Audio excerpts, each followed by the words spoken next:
When the last student left, she whispered, "Lock the classroom door." I turned the key and said, "Already did." That's when everything between us changed. The classroom always felt different after everyone had left, quieter, somehow more alive in its stillness. That late afternoon, the sun was sinking low, spilling warm, golden stripes across the rows of empty desks. Dust floated lazily in the beams of light, turning the stale air into something soft, almost dreamlike. I stayed seated at the back, my pen rolling slowly between my fingers, as the last of my classmates packed their bags and disappeared into the hallway. She stood by her desk, sifting through a pile of unmarked essays, her brow slightly furrowed, lips pressed together in thought. Ms. Hale, 42, graceful in that understated way that didn't demand attention but quietly held it anyway. Her presence wasn't loud, yet the room always felt fuller when she was in it. She had this calmness about her, a composure that made people listen without realizing they were doing it. I admired that, the way she commanded a room, not with force, but with steadiness. "Could you stay for a few minutes?" Her voice was warm but carried a trace of something else, something I couldn't quite place. Not urgency, more like an echo of weariness behind her polite tone. "Sure," I said, straightening in my seat.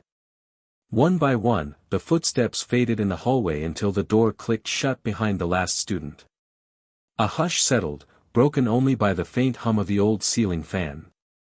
She moved gracefully, her heels making soft, deliberate sounds against the wooden floor, and gathered a stack of folders from the cabinet. "Would you mind helping me reorganize these?" she asked, handing me half the stack.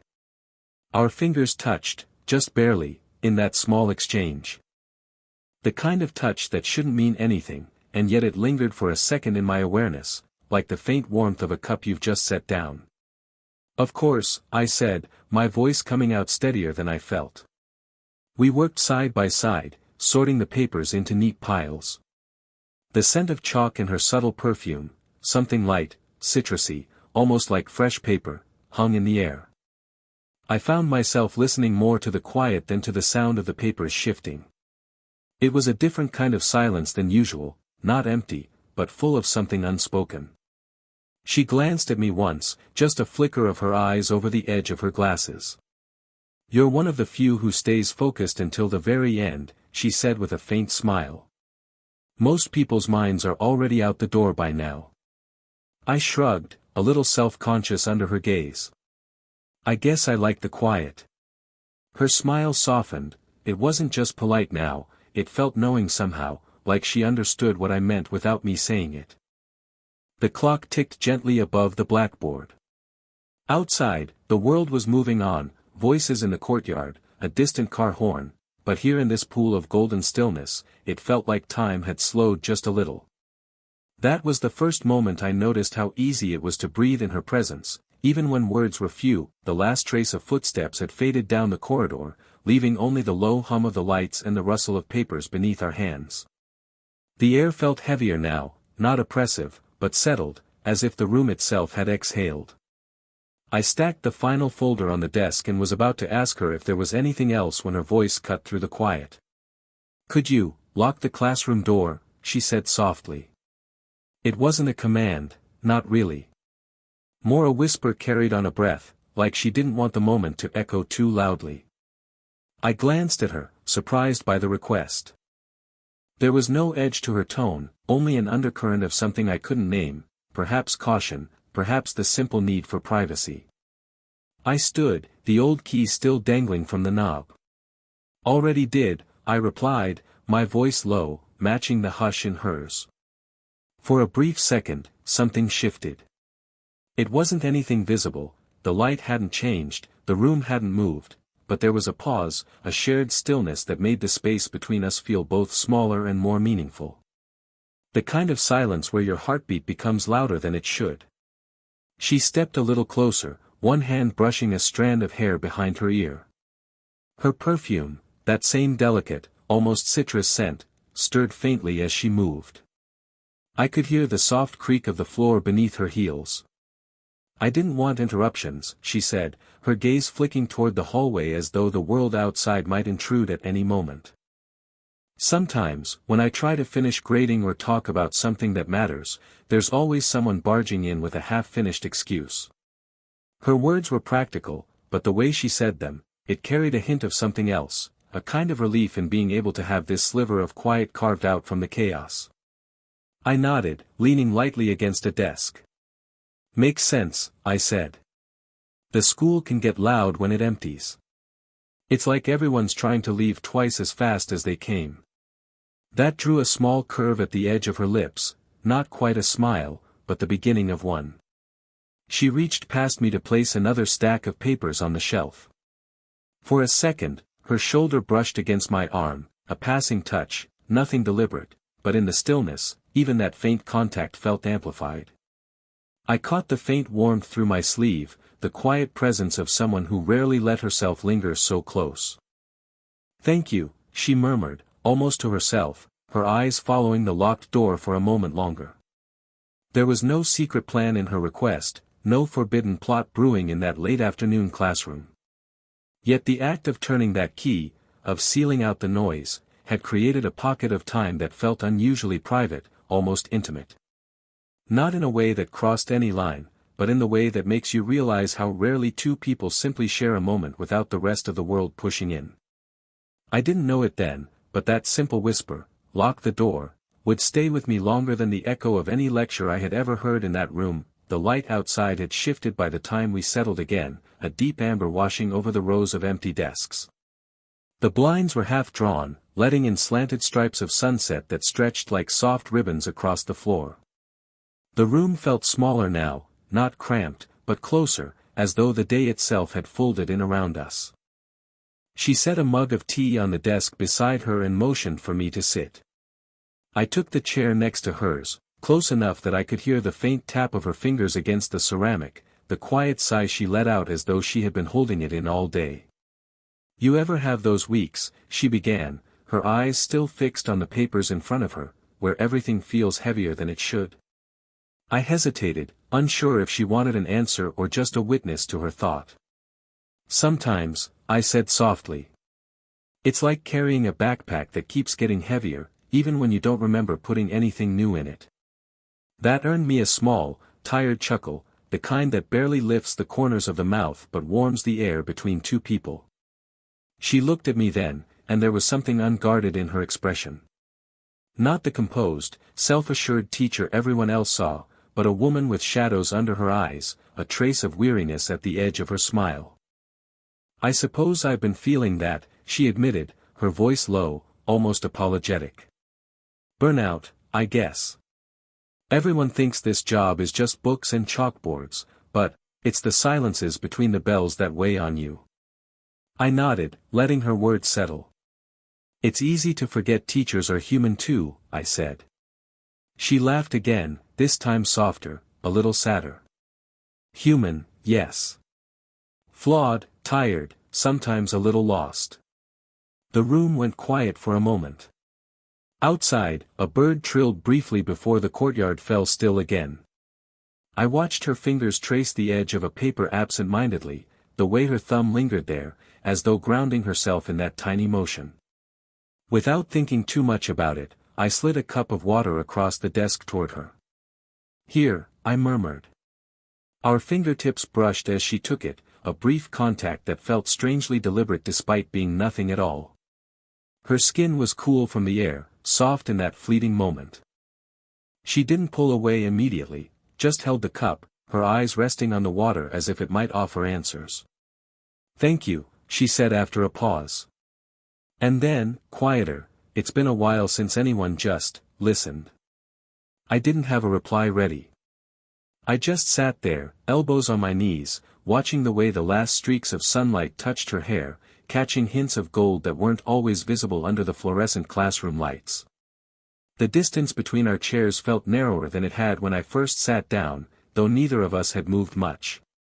Sometimes, connection doesn't arrive with fanfare or declarations.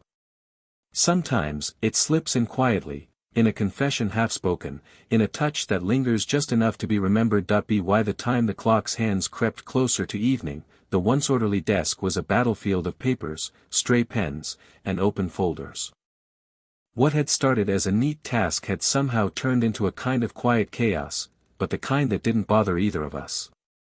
There was something oddly freeing about it, as though the usual rules of order didn't matter in that hour between the end of class and the fall of night.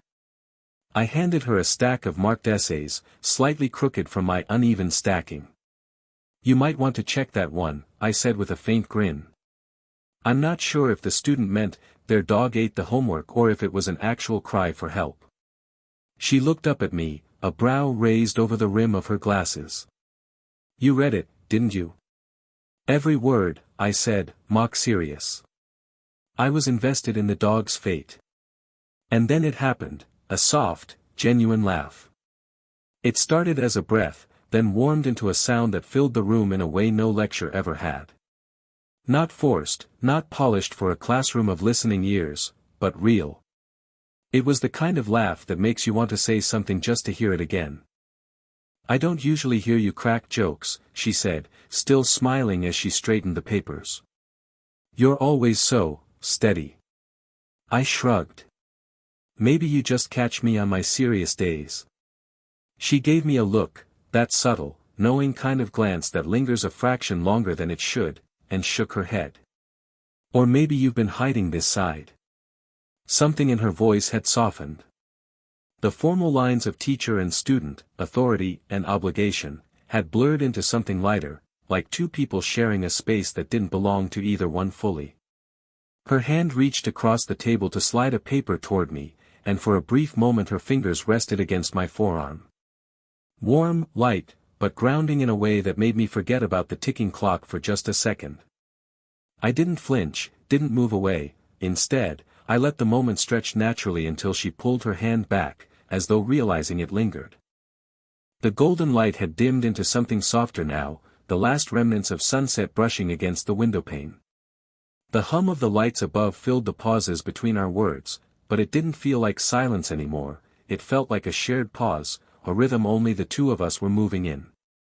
"You make this part of the day feel less heavy," she said, almost absent-mindedly, as if the thought had escaped before she could weigh it. I didn't have to answer with anything grand. "I think it's just easier to breathe when the world slows down." And for a moment, neither of us reached for another paper, or the clock, or the door. We just stayed there, two people in a fading classroom, laughing about dogs and lost homework, quietly aware that the space between us was changing, slowly, but undeniably. The evening had fully arrived now. The sunset's glow had faded, leaving only the pale hum of the classroom lights. Outside, the hallway was dark, the world beyond the windows a faint blur of moving shadows and street lamps flickering awake. It was the kind of hour that makes you notice your own breathing, when everything around you slows down, and the smallest sound feels like it matters. She set down her pen with a faint click and rubbed her temples gently, her shoulders sagging for the first time since I'd stayed back.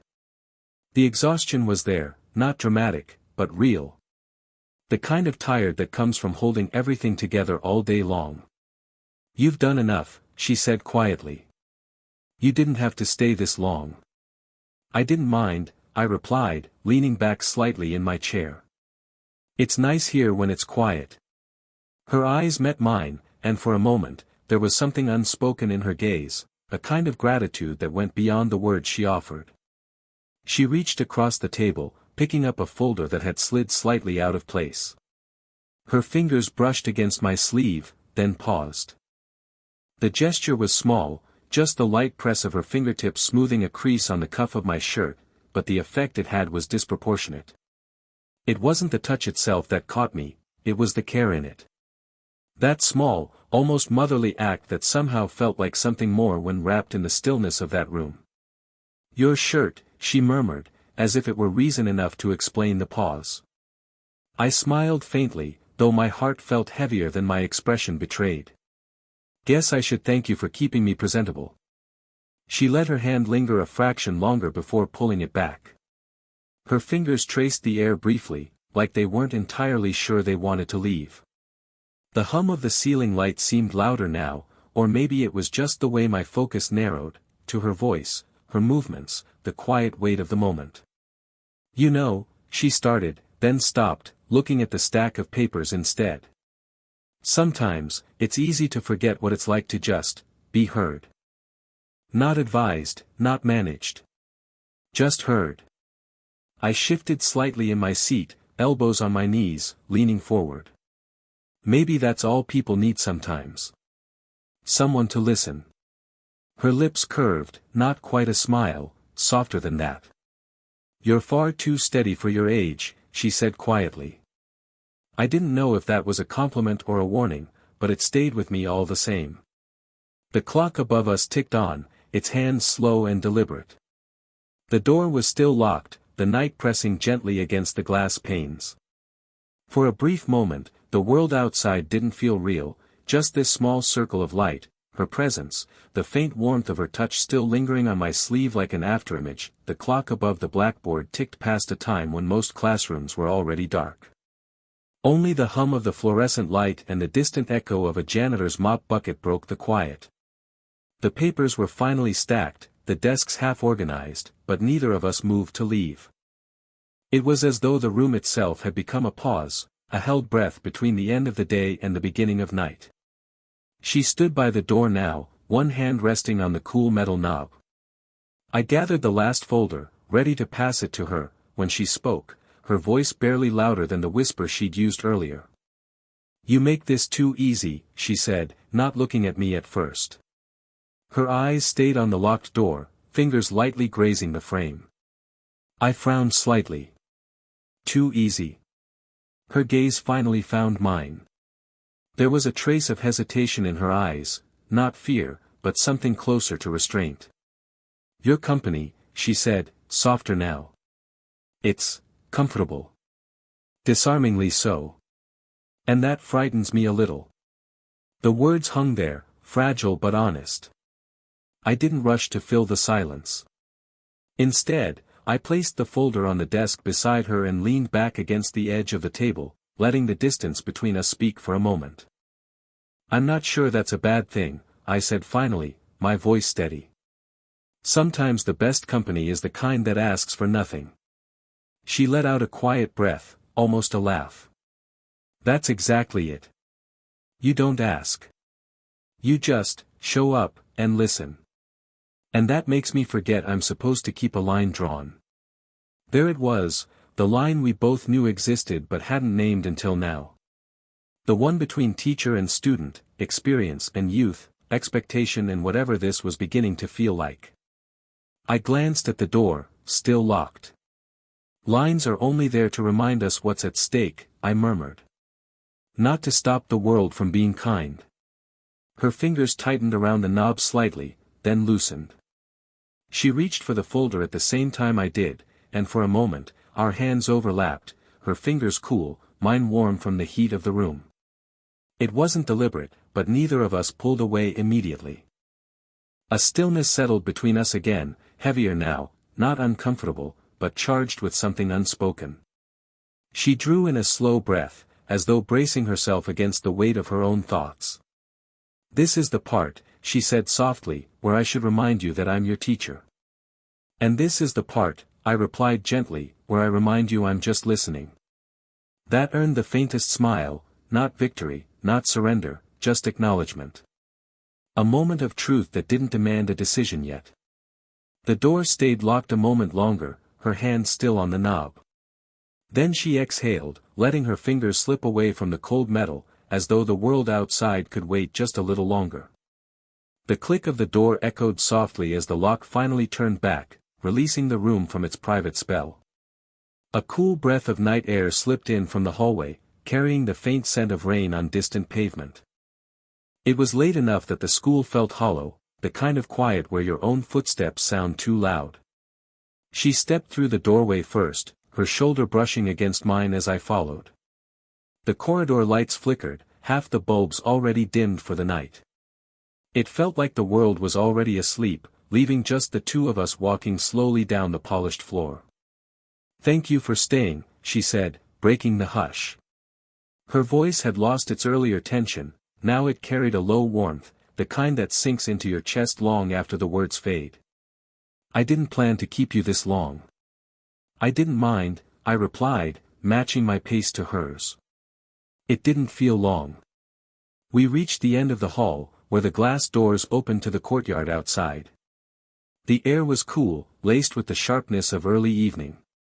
She paused there, looking out at the faint glow of streetlights beyond the gates. "I can't quite explain it," she murmured, "but this helped. More than I expected." I wanted to tell her the same, that the quiet, the papers, the laughter, even the silences had left a mark, but I held my words. Some things don't need to be said out loud to be felt. She turned slightly, and for a brief second, her hand reached out, fingers just brushing against mine. Not a full grasp, not a lingering hold, but enough. Enough to leave that faint warmth where skin meets skin and memory begins. "Take care walking home," she said, her eyes meeting mine with a steadiness that made the air feel heavier again. "I will," I said. "And, anytime you need a hand here, I'm around." That drew a real smile, not polite, not practiced, but something soft and real that reached the corners of her eyes. "I'll remember that," she replied. We parted there, our paths splitting in the cool night. I watched her figure recede down the path lined with quiet hedges, her coat catching the faint wind as she walked. My own footsteps echoed on the stone, but the sound behind my ribs was louder, a steady, unhurried rhythm that hadn't been there before. Sometimes, the moments that change us aren't the loud ones. They're the ones wrapped in quiet, in doors locked and unlocked, in glances that pause just long enough to leave an imprint. As I stepped into the night, the cool air biting gently at my face, I realized something. I didn't know what this meant, or if it meant anything at all beyond this evening, but the memory of her hand against mine, the whisper of her voice asking for the door to be locked, and the way the world had stilled in that small, golden-lit room, those would not leave easily.